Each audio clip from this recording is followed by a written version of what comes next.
लगभग 10 वर्षों बाद जम्मू कश्मीर में होने जा रहे विधानसभा चुनाव के लिए सभी पार्टियों ने अपनी अपनी रणनीतियां बना ली हैं। अधिकांश पार्टियों ने अपने अपने उम्मीदवारों के नामों की घोषणा भी कर दी है, लेकिन वहां की दो स्थानीय पार्टियां नेशनल कॉन्फ्रेंस और पीडीपी के चुनाव मैनिफेस्टो में जिक्र कुछ बातों पर बीजेपी ने न सिर्फ एतराज जताया बल्कि कांग्रेस को घेरने की भी कोशिश की है।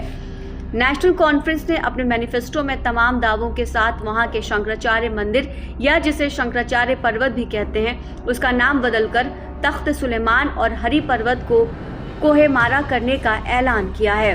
बीजेपी ने नेशनल कॉन्फ्रेंस पर हिंदुओं का अपमान करने का इल्जाम लगाया। वैसे एक बात बता दूं कि मैनिफेस्टो में लगभग सभी पार्टियां कुछ न कुछ लोक लुभावन वादे करती हैं ताकि वहां के वोटर्स उनके प्रभाव में आकर उनके पक्ष में वोट कर दें, जबकि हकीकत यह है कि चुनाव परिणामों के बाद सभी पार्टियां मैनिफेस्टो को भूलकर इस फिराक में लग जाती हैं कि सत्ता पर काबिज कैसे होना है।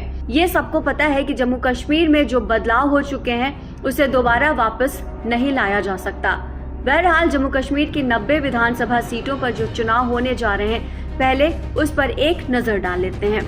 जब 2014 में वहां विधानसभा का चुनाव हुआ था तो सबसे बड़ी पार्टी महबूबा मुफ्ती की पीडीपी थी, जिसे 28 सीटें हासिल हुई थी।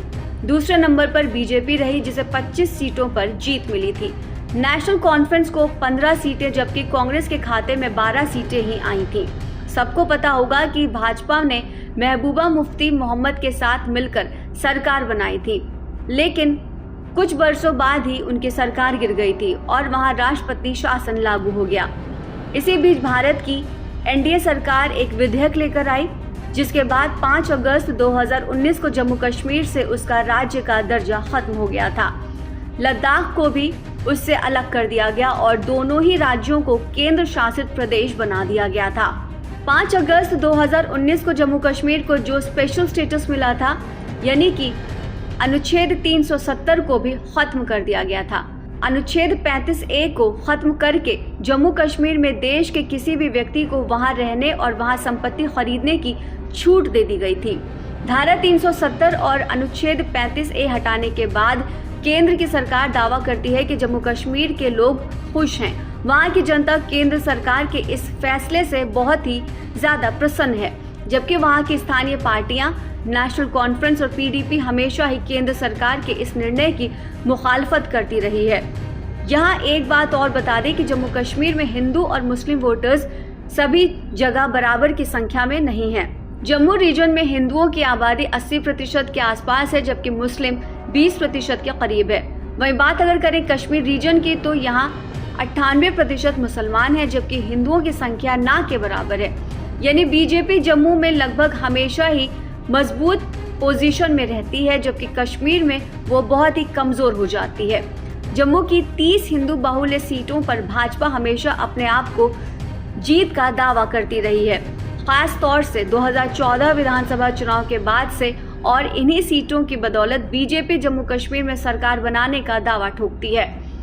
अभी हाल में संपन्न हुए लोकसभा चुनाव में बीजेपी को 2 सीटें ही हासिल हुई थी, जबकि 2 सीटें नेशनल कॉन्फ्रेंस को मिली थी। 1 सीट पर निर्दलीय प्रत्याशी की जीत हुई थी।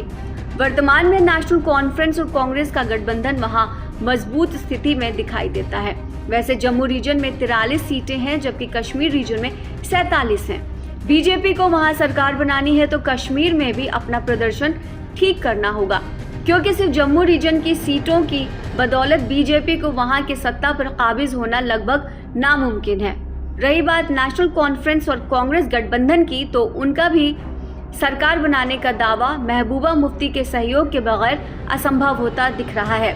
वैसे नेशनल कॉन्फ्रेंस ने महबूबा मुफ्ती से कहा है कि जहां जहां उनकी पार्टी का उम्मीदवार चुनाव नहीं लड़ रहा है वहां वो कांग्रेस या नेशनल कांग्रेस के उम्मीदवारों का समर्थन करें। वैसे पीडीपी और नेशनल कॉन्फ्रेंस इंडिया ब्लॉक का ही हिस्सा है। ऐसे में संभव है कि महबूबा मुफ्ती नेशनल कॉन्फ्रेंस के निवेदन को स्वीकार भी कर लें, और अगर ऐसा हो गया तो जम्मू कश्मीर में इंडिया ब्लॉक की सरकार बनने का रास्ता आसान हो जाएगा।